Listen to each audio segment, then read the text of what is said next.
Mike Evans wants to finish among the all-time greats, and he deserves to. That and more on today's episode of Locked On Bucs. Your daily Tampa Bay Buccaneers podcast, part of the Locked On Podcast Network, your team every day.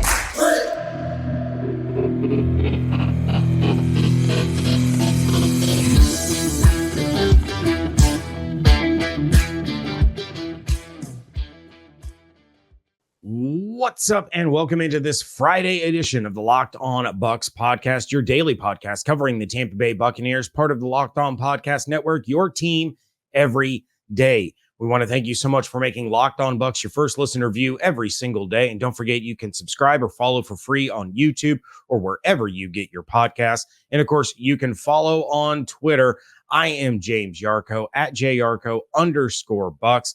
Flying solo on this episode, and I want to apologize to each and every one of you. I had this episode recorded to come out on Wednesday, and my audio didn't get picked up for like the first half of the entire episode. So we're redoing it now, and David and I are going to be back with 4 episodes next week for you. And of course, you can check out my written content over at bucksnation.com. We want to thank you once again for making Locked On Bucs your first listen or review every day, and a special shout out to all of our everydayers. Mike Evans is speaking about his new quarterback, as well as one he's come to know over the last couple of years, but more on that in a little while. First, when Mike Evans was hosting his football camp, he spoke with Ari Alexander of KPRC and told him about his desire to be listed among the all-time greats.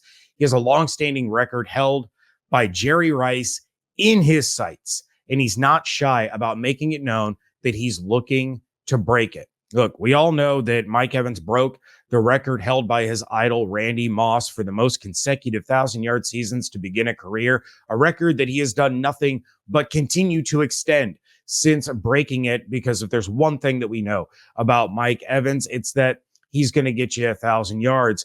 But he's looking now at Jerry Rice's 11 straight season streak of 1,000 yards or more. And Evans said, quote, "I think about it. It's right there. So I'm going to definitely try to get that. I'm already one of one right now. I hope I can pass the great Jerry Rice and his record. Obviously, nobody will pass his records probably like ever total, but that 1,000-yard streak record would be cool to have." End quote. So one of the first things that you want to look at, talk about in regards to what Evans had to say, being talked about in the same breath as Jerry Rice, breaking one of Jerry Rice's records, is Mike Evans deserving to be talked about among the all-time greats? I think regardless of the quarterback situation this year, I think Mike Evans is going to get to 10. I'm confident in it. I'm sure a lot of our listeners are confident. There are going to be some that are going to say, you know what? All good things must come to an end. The situation between Baker and Kyle Trask, who knows how things are going to be. But you take a look at Mike Evans' ranking among the all-timers. He has 683 receptions, which is only 62nd all-time. However, he's only played 9 seasons. He's got some more time to go to continue to climb up that list. 10,425 yards. That's 45th all-time. And he's one of only 10 players in that top 45 that did it all with one team. On top of that, only 4 players on the list are currently active. You have, on the list ahead of him, I should say, are currently active. You have Julio Jones, who is not Julio Jones anymore. Julio's going to be a Hall of Fame wide receiver, but he's not going to go out there and rack up 1,000 yards this season. You have DeAndre Hopkins. Who knows where DeAndre Hopkins is going to land? He could end up with New England and Mac Jones. He could end up in Tennessee with Ryan Tannehill. He could end up with a team that nobody's talking about right now, but he is currently ahead of Mike Evans on the yardage list. You have Deshaun Jackson.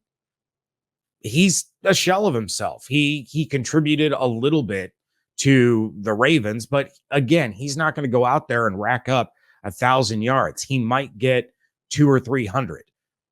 He's kind of a gadget guy at this stage in his career. He's not an every down receiver. He is not a top target. He's none of those things. And then that fourth player is Mike Evans. So there's plenty of ability for him to be able to continue to move up that list into the top 40, into the top 30, maybe even into the top 20, depending on how much longer Mike Evans has to play in the league. You figure if he plays another 4-5 years, he's easily going to end up in the top 30, might be on the cusp of the top 20 if he keeps doing what he's been doing throughout his career. Finally, 81 receiving touchdowns. That's 30th all time. And there is just one active player ahead of him on the list, and it's Davante Adams. Only the players in the top 10 have hit triple digits. None of those players are active. No one's going to catch Jerry Rice. I don't think in my lifetime, your lifetime, David's lifetime, anyone is going to catch Jerry Rice's touchdown record. He's got 197.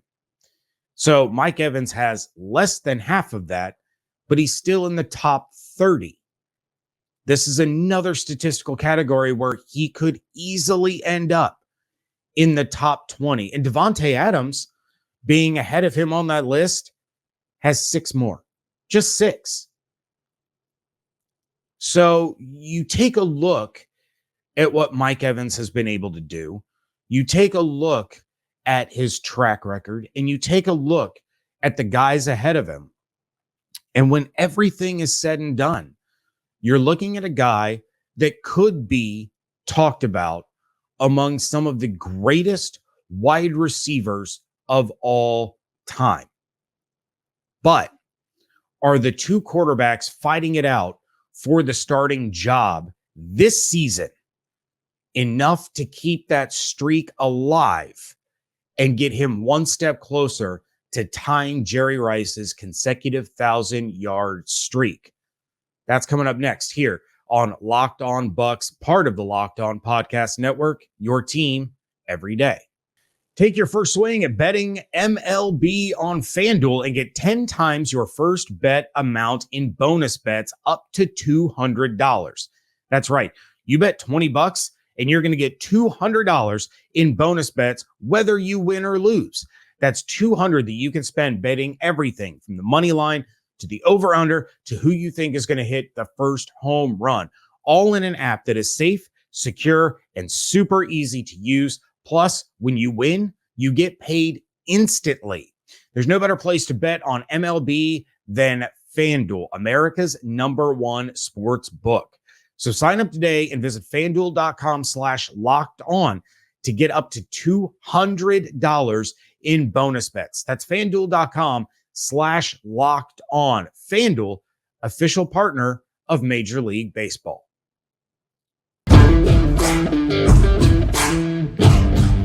Thank you again for making Locked On Bucs your first listen or view every single day. Every dayers, make sure you're coming back next week. David and I will be back with 4 episodes as we ramp up towards returning to 5 episodes later on this month. But we're going to talk a little bit more about Mike Evans because he also had some comments about the quarterback situation and the competition between Baker Mayfield and Kyle Trask. When speaking about them, Evans said, quote, "Kyle's improved a lot. I'm really impressed with what I've seen with Baker. Whoever the quarterback, we will be fine. I'm positive they're going to make the right choice and we're going to win some games," end quote. Now, we've talked numerous times. I even briefly mentioned it in the first segment that it hasn't mattered who the quarterback is when it comes to Mike Evans, that he's going to get you your 1,000 yards. And some of that could be considered conjecture. You know, me sitting here saying that if I'm the quarterback, you're the quarterback, David, Evan, my 14-year-old son, any of them, if they're the quarterback, Mike Evans is going to get you 1,000 yards. It's half serious, half tongue-in-cheek. And it is that way because obviously the quarterback plays a huge, huge part in what Mike Evans is able to accomplish. But we know what Mike Evans has accomplished. Throughout his 9 seasons, yes, he had Tom Brady for the last 3. Before that, we know the story. It's been Jameis Winston and Ryan Fitzpatrick and Josh McCown and Mike Glennon. It has not been pretty, but all he's ever done is get 1,000 yards each and every year. The touchdowns, they've fluctuated. He's gone double digits one year to like 2 the next year, back up and back down and back up and back down. They've been kind of all over the place. But when it comes to the consistency and the reliability of Mike Evans, he catches passes, he gains yards, he moves the chains, he keeps drives alive, and he does it each and every season. He's not a one-trick pony. He's not just a deep threat. He's not just running slant routes. He does all of it. And it doesn't matter who the quarterback has been. It could matter who the quarterback will be. But if I was a betting man and FanDuel had odds on it, I would say that I believe, regardless of if it's Baker Mayfield or Kyle Trask, Mike Evans is going to come away with 1,000 yards this season, his 10th straight year doing it, and he's going to get one step closer to breaking Jerry Rice's record. But what if the streak ends? Does that take the shine off of Mike Evans? Does it sully his legacy at all when that streak, if that streak, comes to an end? I want you to imagine for a second the stark difference when you're talking about a player who has managed to get 1,000 yards every single season of his career, who did it all with one team. He won a Super Bowl. He always puts the team ahead of himself. He doesn't go to the media or go to social media and whine and complain about his targets. He doesn't throw tantrums on the sideline screaming that he wants the ball. He is a team-first guy and still manages to put up his numbers year in and year out. Now take away that record. Take away that 1,000 yards for every single season of his career. Does it change how we look at Mike Evans, how the national media looks at Mike Evans, how the casual fan looks at Mike Evans? This is a guy with 4 Pro Bowls, no first-team All-Pros. He has never led the league in any major statistical receiving category in a season in his career. And so you take a look at all of that and you ask, is this streak Mike Evans' legacy? We, as people that follow the Buccaneers, both on this side of the microphone and on your side of the microphone, we know the impact that Mike Evans has on the Buccaneers, on a football team. I still say that he's one of the more underrated wide receivers of all time because he doesn't get the spotlight. He doesn't get the accolades. He doesn't get any of those things. He is the Levante David of the Buccaneers offense. You get consistency, you get Pro Bowl and All-Pro caliber play, but you get none of the attention. He got a little bit of it for the last 3 years, but let's be honest. That's all because of Tom Brady. The whole reason the Buccaneers had a spotlight on them was because Tom Brady signed on the dotted line and joined them. And we're all happy that he did. Those were a fun couple of years. They won a Super Bowl. They should have won 2. But all of that's going away now. And the NFL Network isn't going to be posted up at Buccaneers training camp every single day.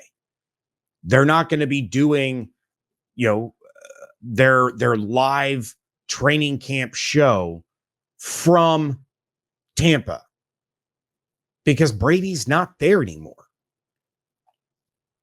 So you have to take a look at Mike Evans from the perspective of the entirety. And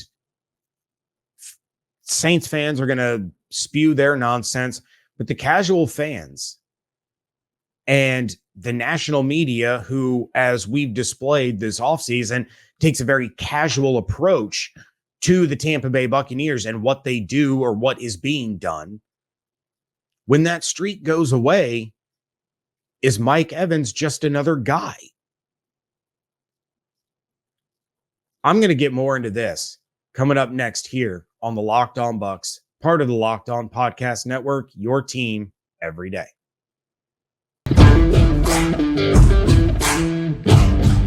Wrapping things up here on a Friday edition of the Locked On Bucs podcast.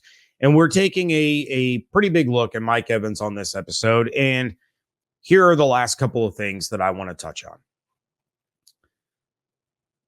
I've talked a lot about the streak. I've talked a lot about the adversity that Mike Evans has overcome, despite the quarterback situation.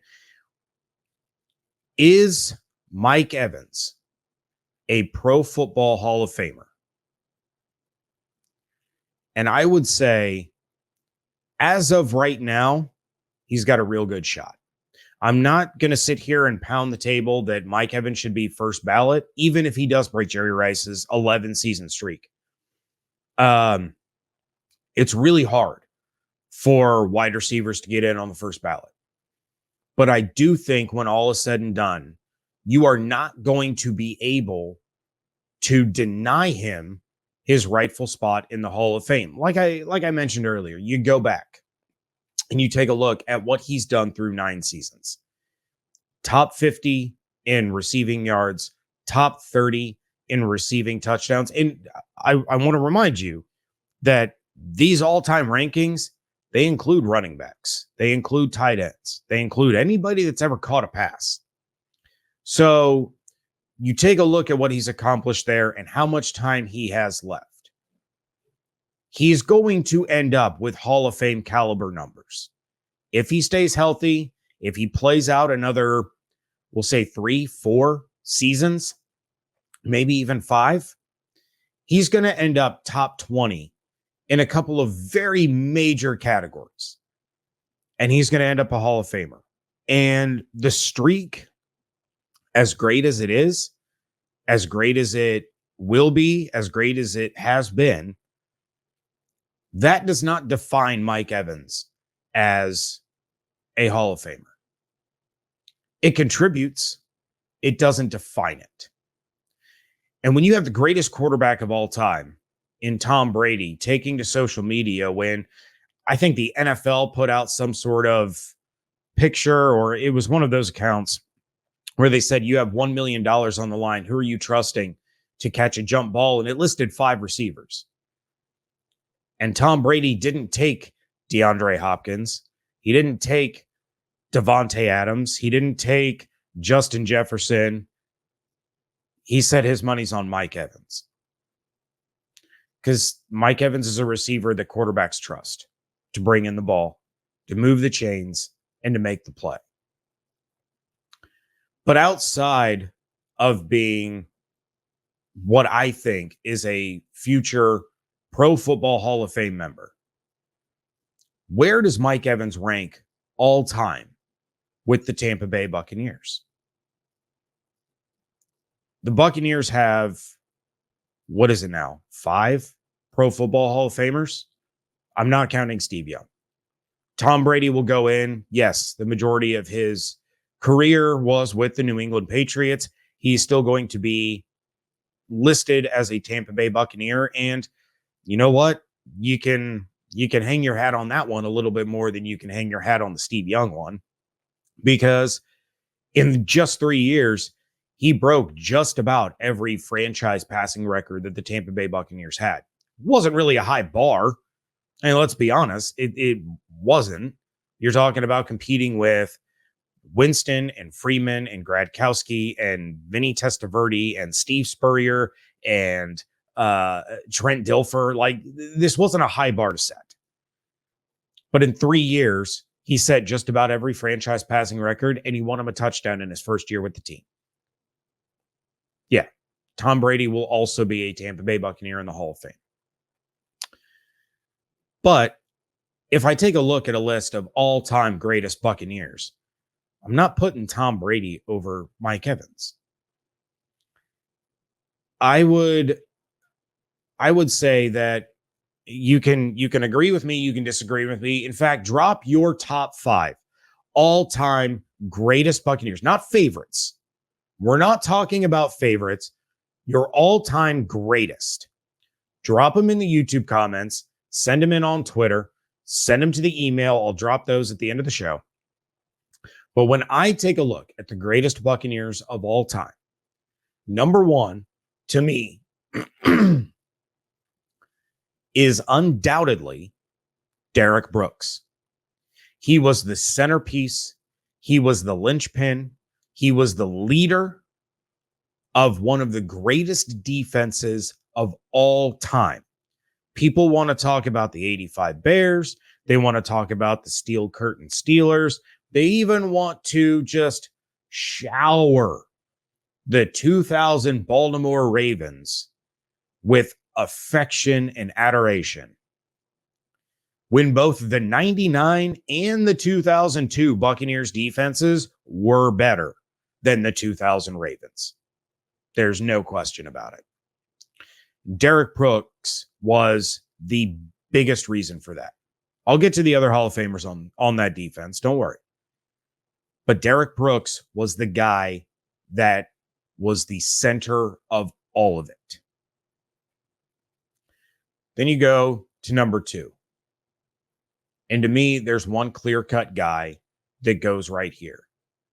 And it's not anyone that Derek Brooks ever played with. It's Leroy Selmon.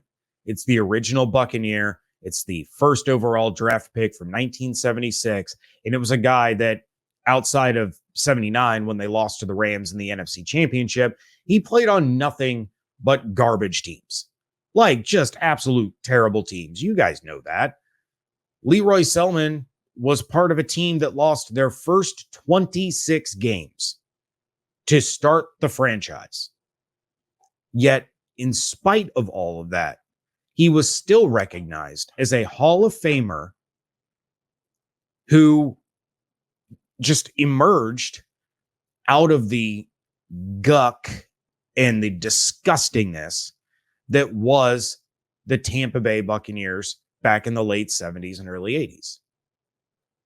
He was so good that because his team was so bad, he still couldn't be denied his rightful place in Canton.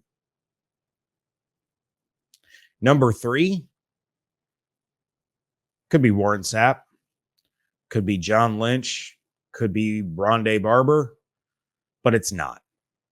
It's Mike Evans. Mike Evans, to me, is the number 3 greatest Buccaneers player of all time. He has every receiving record that you could have for this team. He has been a constant in the face of mediocrity. Like I said earlier, he's the Levante David of the Buccaneers offense. Another guy that through thick and thin, through the bad years, has always played at an all-pro caliber level. Whether he got recognized for it or not is a different story. I still would put Levante David up against Luke Kuechly any day of the week.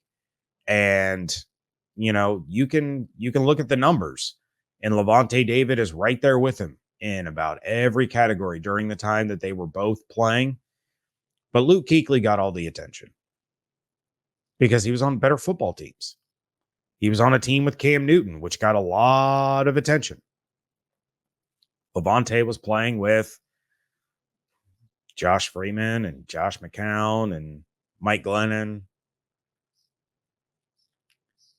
So this isn't to disrespect Warren Sapp or Rondé Barber or John Lynch or anybody else that has ever played for the Buccaneers. It's to show respect for the guy that I think will go down as one of the top 3 Buccaneers of all time when he hangs up his cleats. And again, feel free to disagree with me. In fact, I want to sit down and do an episode with David where he and I have to come to a consensus top 5 Buccaneers of all time. Because I get the feeling that David and my list will be drastically different, maybe even do a top 10.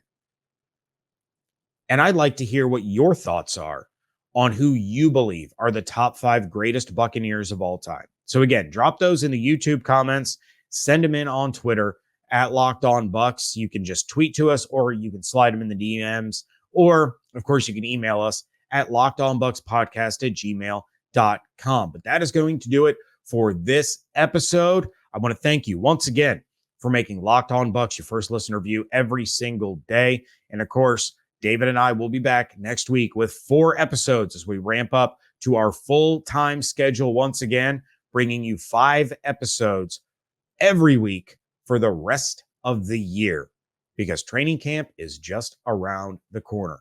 Of course, you can follow me on Twitter at @JYarcho_Bucs. Find my written content over at BucsNation.com. And make sure you are following David at DHarrison82 and checking out his work over at BucsGameDay.com. Hope you all have an absolutely outstanding weekend. Stay safe, stay healthy, fire the cannons. We thank you so much for joining us right here on Locked On Bucs, part of the Locked On Podcast Network, your team every day.